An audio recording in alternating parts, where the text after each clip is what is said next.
안녕하세요. 이담초등학교 교사 최준기입니다. 제가 진행한 다 함께 떠나는 삼국시대 역사여행 융합 수업에 대해 소개해 드리겠습니다. 수업 개요를 말씀드리겠습니다. 먼저 수업의 목표는 데이터와 인공지능을 활용해 삼국시대의 역사를 이해하고 우리 역사를 소중히 여기는 마음을 기를 수 있다입니다. 수업의 주안점은 첫째, 학습자 스스로 데이터를 탐색, 분석할 수 있는 기회를 제공함으로써 데이터 리터러시 역량을 함양할 수 있도록 하였으며, 둘째, 역사에 흥미를 느끼고 소중히 여기는 마음을 가지는 계기를 가질 수 있도록 하였습니다. 셋째, 학습자들이 학습 과정에서 또한 인공지능 기술 및 모델 생성 과정을 경험하며 동시에 인공지능과 데이터 사이의 관계를 이해할 수 있도록 구성하였습니다. 마지막으로 인공지능을 대할 때의 바람직한 자세와 태도에 관해서도 생각할 수 있도록 수업을 준비하였습니다. 수업 구성과 관련한 성취 기준을 말씀드리겠습니다. 이 수업은 사회, 실과, 국어 교과와 관련이 있으며, 먼저 사회 교과에서는 고대 시기 나라의 발전에 기여한 인물 및 여러 나라의 성장과 관련한 내용, 문화유산 탐색을 통한 우리 문화의 우수성에 대한 성취 기준을 수업 구성에 참고하였습니다. 다음으로 실과 교과에서는 자료를 입력하고 결과를 출력하는 프로그램 설계 및 순차, 선택, 반복 등의 구조와 관련한 내용을 수업에 반영하였습니다. 국어 교과에서는 매체 자료를 활용한 발표, 그리고 설명하는 글과 관련된 성취 기준을 참고하여 수업 구성에 반영하였습니다. 본 수업에서는 사회과 교과의 내용적인 부분과 더불어 데이터 리터러시 함양을 목적으로 하였는데요. 데이터 리터러시란 자료를 읽고 쓰는 능력으로 데이터를 바탕으로 의사소통할 수 있는 능력과 이를 분석해 새로운 가치를 창출할 수 있는 능력을 뜻합니다. 정부가 지난 2020년 발표한 전 국민 AI SW 교육 확산안을 살펴보시면 AI 인재 핵심 역량 중 하나로 데이터 리터러시를 제시하였음을 확인할 수 있습니다. 여기서는 데이터 수집, 데이터 분석, 데이터 정제, 데이터 해석, 그리고 활용 등의 요소를 포함한 개념으로 제시되기도 하였습니다. 또한 2022 개정 교육과정에서 제시되는 3개의 기초 소양 중 하나로도 제시되고 있는 디지털 소양의 내용을 살펴보시면 정보를 수집, 분석하고 비판적으로 이해, 평가하여 새로운 정보와 지식을 생산, 그리고 그것을 활용하는 능력으로 제시되고 있습니다. 이는 데이터 리터러시와도 맥락을 같이 한다고 볼 수 있는데요. 그만큼 데이터를 읽고 쓰며 새로운 가치를 창출하는 능력이 중요하다고 할 수 있겠습니다. 따라서 본 수업에서도 교과 지식뿐만 아니라 데이터 리터러시 함양에 중점을 두고 수업을 진행하였습니다. 차시 구성에 대해 말씀드리겠습니다. 수업은 총 3개의 차시로 구성되어 있으며, 첫 번째, 데이터를 바탕으로 선형 회귀를 활용하여 미래의 국력을 예측하는 1차시, 다음으로 인공지능 모델을 만드는 과정에서 해당 시대 문화재의 특징과 그 시대 사람들의 삶의 모습도 같이 탐색해보는 두 번째 차시, 다음으로 음성 기반 인공지능 챗봇을 만들며 역사에 대한 흥미를 가지도록 하는 3차시로 구성하였습니다. 그럼 차시별로 수업 내용을 소개해 드리겠습니다.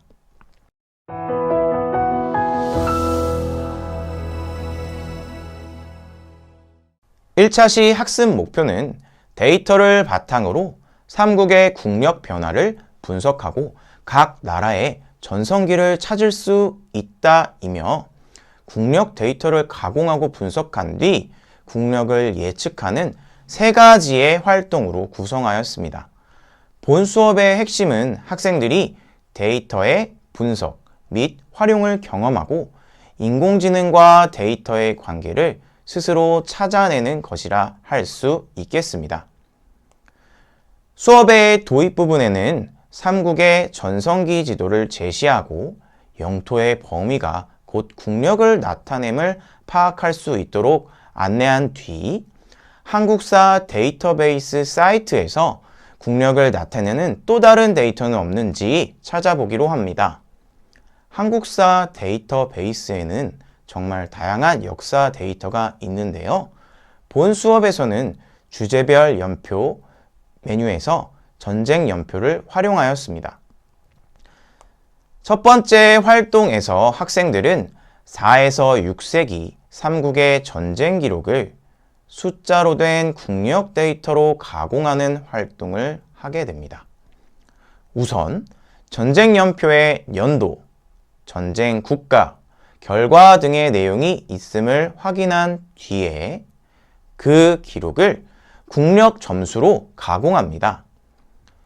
게임에서 점수를 얻듯이 100점을 기준으로 시작하여 공통된 기준을 정하고 전쟁 연표에 나타난 사건에 따라 국력 점수를 부여합니다. 승리하거나 패배하거나 무승부 시 각각 일정한 점수를 부여하였고 왕이 전사하거나 전장에서 크게 승리했을 경우에는 추가로 점수를 제공하기도 하였습니다. 학생들이 역사 기록을 보고 점수를 부여하다 보니 시기별로 삼국시대 나라 간의 관계도 파악할 수 있는 기회가 되었습니다. 본 활동은 다음과 같은 학습지를 이용하여 진행하였는데요. 수업자 의도에 따라 4에서 6세기 사이에 의미 있다고 판단되는 사건을 중심으로 재구성하여 진행하셔도 좋습니다. 앞의 활동지를 활용하여 학생들이 가공한 점수의 예시입니다. 수업에 참고하셔도 좋겠습니다.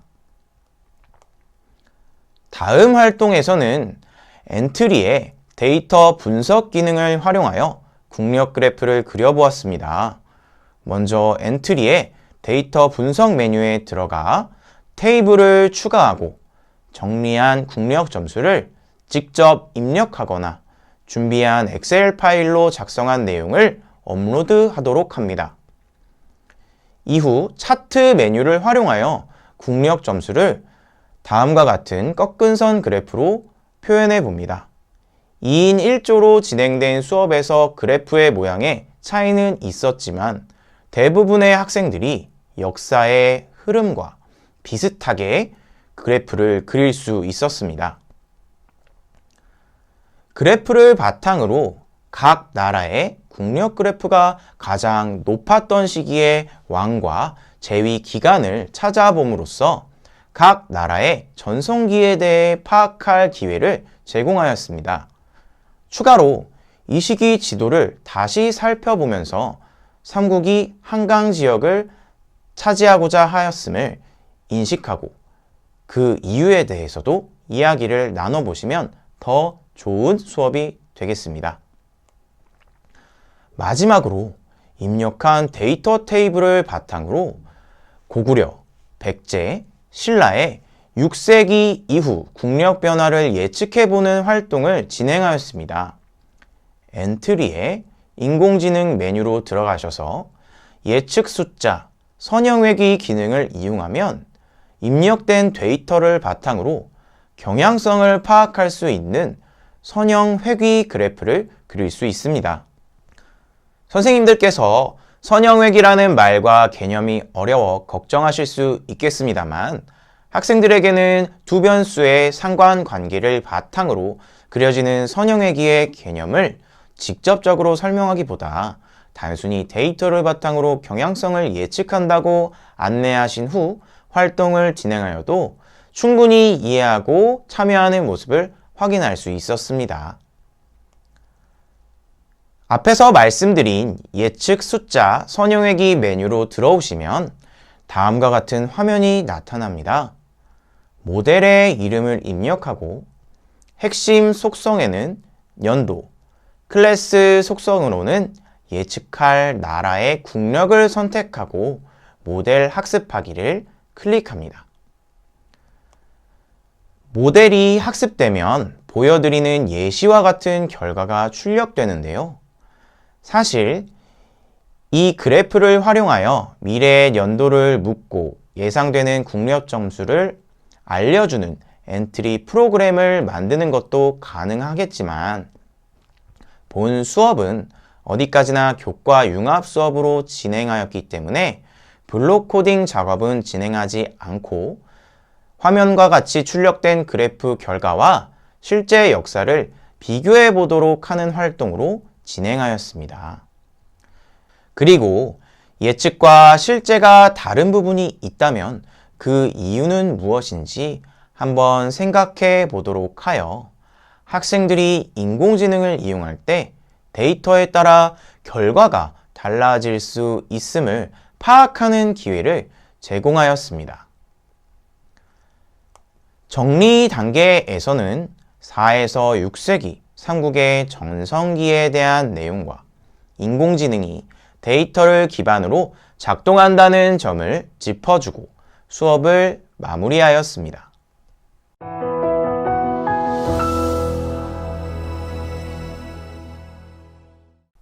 2차 시 수업 내용 말씀드리겠습니다.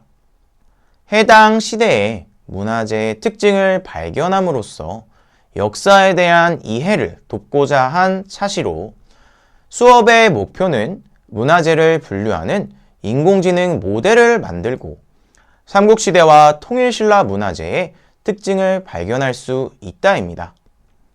먼저 문화재청 홈페이지를 방문하여 삼국시대에 다양한 문화재가 있음을 살펴보고 다양한 문화재의 종류를 구분하는 인공지능을 만드는 것은 어떨지 학생들에게 한번 제안해 봅니다.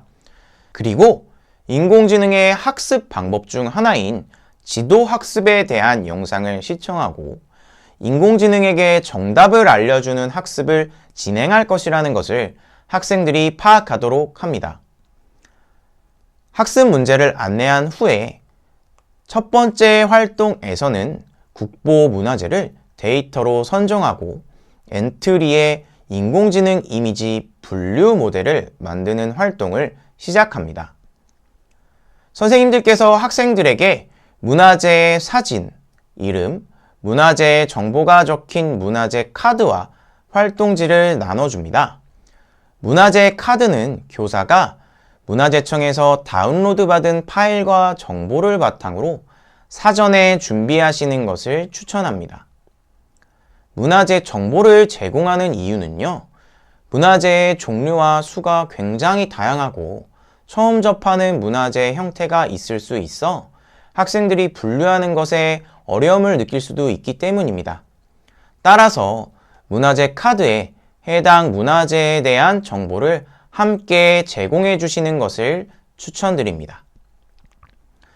엔트리의 인공지능 메뉴에서 인공지능 모델 학습하기 창으로 들어간 뒤 분류, 이미지를 선택하여 학습하기를 누릅니다. 클래스의 이름은 문화재의 종류로 정하도록 하고 원활한 학습을 위해 클래스의 개수는 4개에서 5개 정도로 제한하도록 합니다.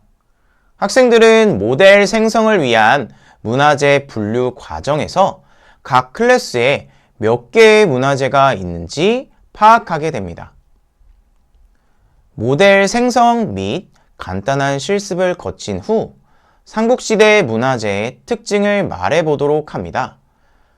불교 문화재가 많다는 점이나 특정한 종류의 문화재가 증가한 점 등을 찾아낼 수 있었습니다.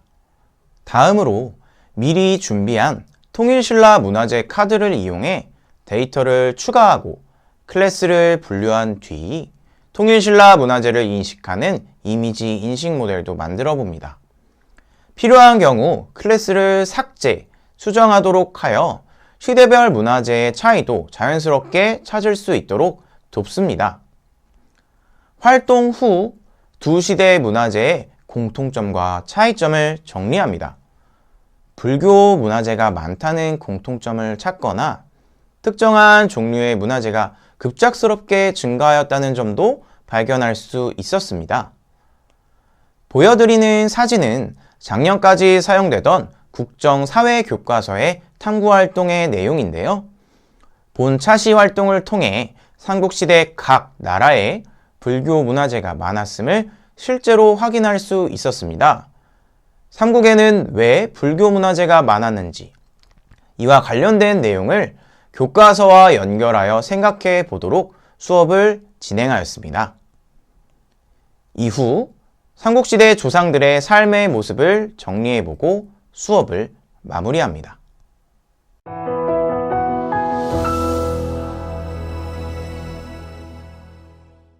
3차시 수업은 음성 기반 인공지능 챗봇을 활용하여 삼국시대 역사인물 정보 박람회를 개최해보는 차시입니다. 챗봇의 제작 방법을 익히고 모둠별로 서로 다른 역사인물들의 정보를 담고 있는 챗봇을 만들어 공유하는 수업입니다. 본 수업은 코딩 실습 중심이 아니므로 AI, SW 역량이 조금 부족한 학생들이 있더라도 이러한 학생들을 위해 기본 챗봇 코드를 제공하여 수업을 진행하였으며 역사적 인물에 대한 흥미를 기를 것에도 중점을 두고 수업을 진행하였습니다. 도입 부분에서는 먼저 교사가 인공지능 스피커에게 단군 왕검에 대해 물어봅니다. 구글 스피커는 대답을 한 뒤 마지막 부분에 위키백과에서 찾은 정보입니다 라고 말을 합니다. 결국 인공지능 스피커도 입력된 데이터를 바탕으로 한다는 점을 학생들에게 다시 짚어주고 음성인식 기술에 대한 영상을 시청하며 간단히 그 원리를 알아봅니다. 그 후 교사가 만든 챗봇에 일부 내용을 비운 엔트리 코드를 시연한 뒤 데이터가 채워져야 함을 인식하고 빈 부분을 함께 채워보기로 합니다. 시범 챗봇 코드는 시연을 할 수도 있고 코드를 보여주고 어떤 결과가 예상되는지 질문하는 형태로도 진행하실 수 있습니다. 핵심은 챗봇이 질문에 답할 수 없는 이유가 데이터가 없기 때문임을 학생들이 파악하고 인물에 대한 정보를 채워넣고자 하는 동기를 유발하기 위함입니다. 이후 첫 번째 활동으로 챗봇의 제작 방법을 익히게 됩니다. 수업의 목표는 역사인물 정보를 찾아보고 역사에 대해 흥미를 갖게 하는 것이기 때문에 코딩을 가르치기보다는 학습지로 예시 코드를 제공하고 순차, 선택, 반복 구조가 무엇인지 간단히 안내합니다. 그 후 수정할 부분을 비운 파일을 배포하여 챗봇을 제작하도록 합니다. 챗봇 작성을 위한 설명자료 예시입니다. 간단한 챗봇이고 특정 부분의 내용만 수정하기 때문에 코딩에 대해 잘 모르는 친구들도 쉽게 참여할 수 있습니다. 순차, 선택, 반복 구조에 대해 간단히 익힌 뒤 설명 자료를 바탕으로 주요 블록들을 찾아보고 데이터를 입력해야 하는 부분을 확인합니다. 이제 삼국시대 인물에 대한 정보를 조사하여 챗봇을 완성합니다. 팀별로 조사할 인물은 2~3명 정도가 적당하며 최대한 중복되는 인물이 없도록 미리 무작위로 정해주시면 좋습니다. 완성한 챗봇이 잘 작동되는지 확인해보고 팀원과 의논하여 오류를 수정합니다. 마지막으로 세 번째 역사인물 정보 박람회 활동에서는 모둠별로 제작한 인공지능 챗봇만 모둠에 남기고 학습자는 자유롭게 이동하며 다양한 역사인물 정보를 찾아보게 합니다. 찾은 내용은 간단히 메모할 수 있도록 하시면 좋습니다. 활동을 마무리한 후 챗봇에 활용된 기술에 대해 정리해보고 박람회를 통해 조사할 수 있었던 역사인물 중 기억에 남는 인물을 발표하며 수업을 마무리합니다. 추가 과제로 관심 있는 인물을 패들렛에 자세히 조사하여 공유함으로써 인물에 대한 심층적인 학습도 진행할 수 있으며 공유한 내용을 모아 학급 구성원들이 만드는 역사인물 사전 결과물을 얻을 수도 있겠습니다.